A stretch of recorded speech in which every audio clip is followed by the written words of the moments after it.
Alright, so I got the carb off. There's only one lousy little screw. Got some Phillips, got some gas running out. It's just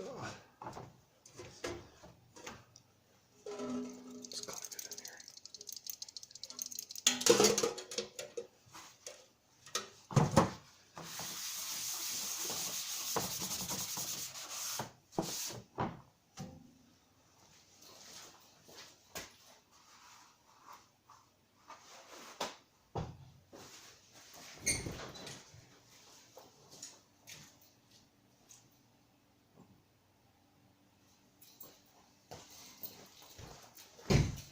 Alright, there's a whole lot of nothing going on there.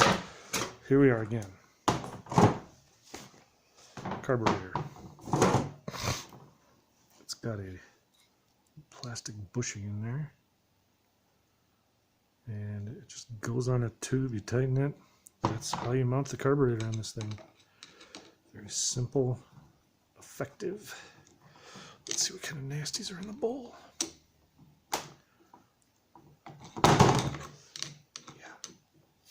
Finesse it.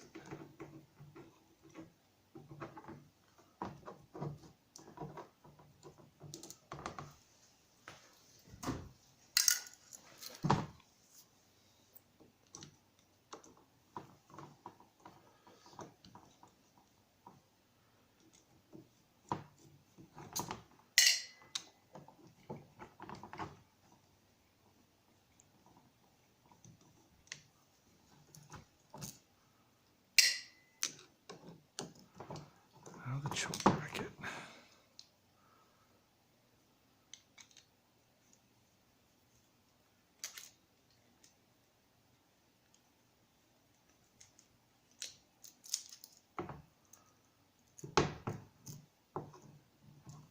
Come on. And now we open the well of the souls.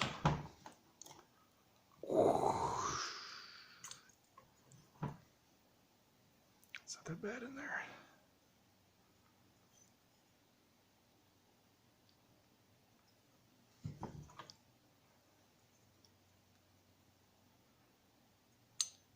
Float. I'm going to read up on how to adjust that for this model.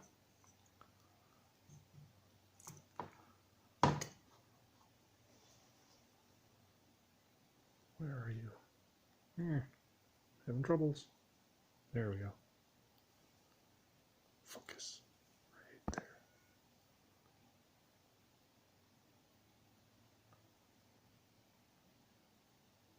there. Anyhow, you get the idea. Appears to be in good shape. Gasket, carefully, carefully. There is nothing to this carburetor.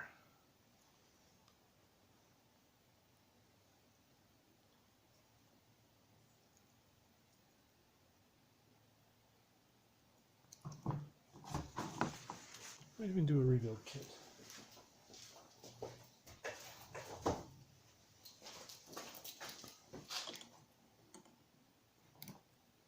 Let's see what's behind door number 1.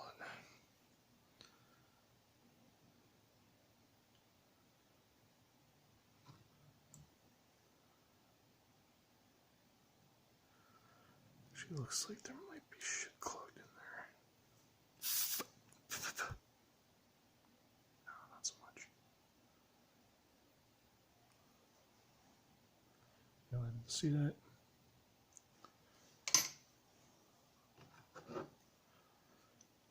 Let's see what's in here without bending that tube.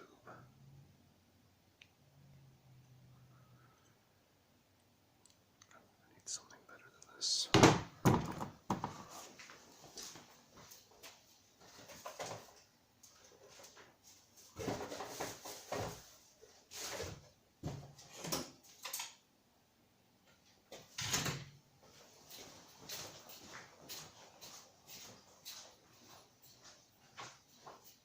Bear with me, very unorganized, disorganized, or whatever you want to call it.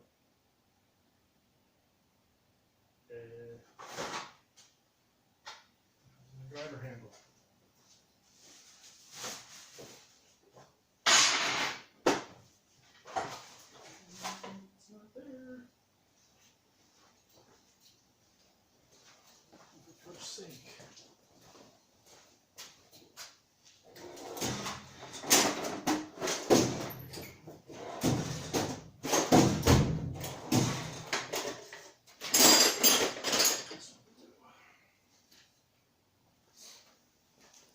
Sorry about that. Since it's built in JA pan, let's go for metric. Not sure. That feels good. Right. 1, 2, 3.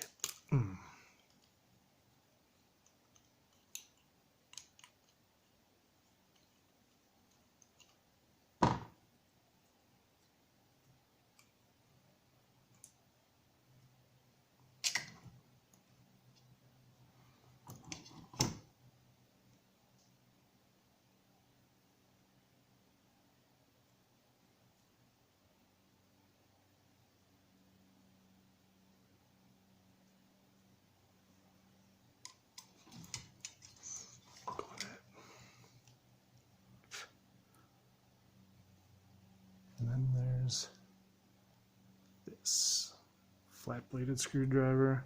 Pull that guy out.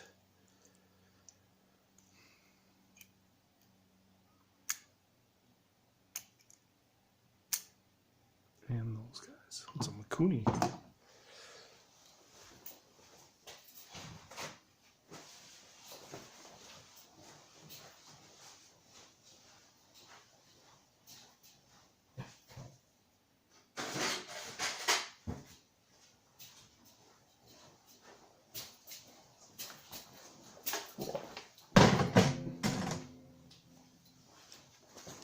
Got the old wee-ha.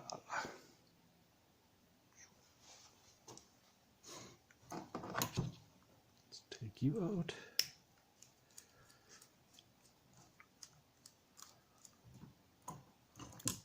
A little tip and a tap and a tippy tap.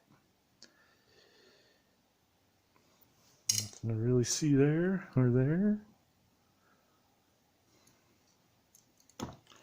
See what these guys are doing.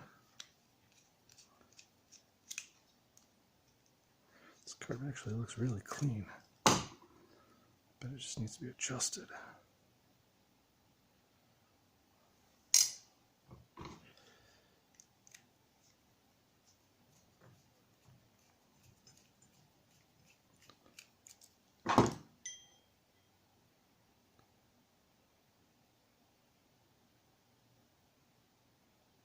That looks a little blunt. I wonder if it's supposed to be like that. And there's a spring inside. Using the laws of physics to pop it out of there.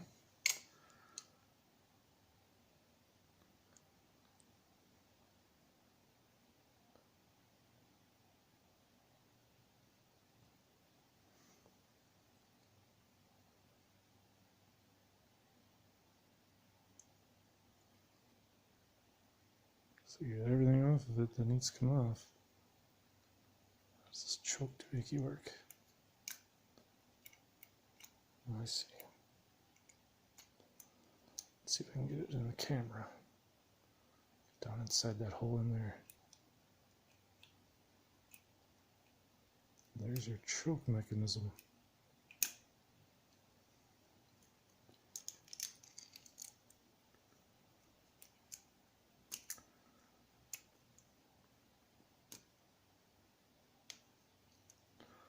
So, anywho, I'm going to soak it.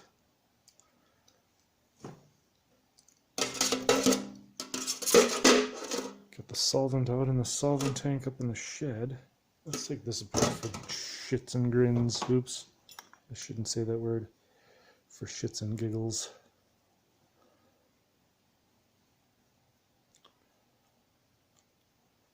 Turn, turn, turn. I think it's done. Kaboom. Now, what was this piece doing? Here's a little telltale of the corrosion you get when you let that ethanol gas sit, because it absorbs moisture. You use non-ethanol gas, it doesn't absorb the water so well.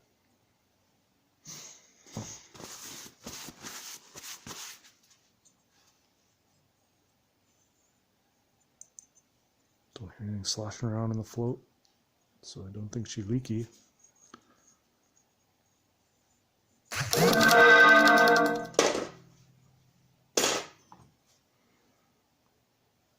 seal in the bottom there. I'm going to pick that out.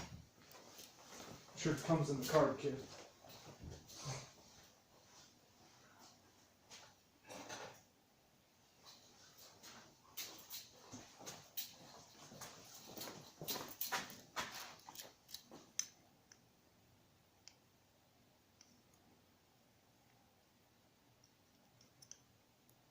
Doesn't want to come easily. Whoops, I didn't have it on the freaking camera.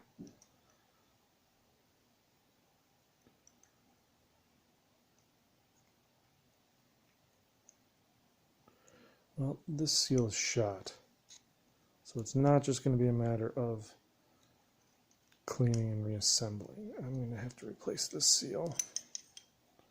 She just broke a part.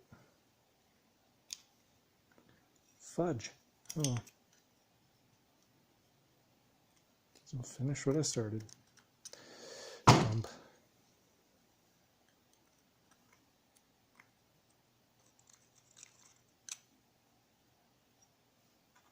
And this, not quite sure.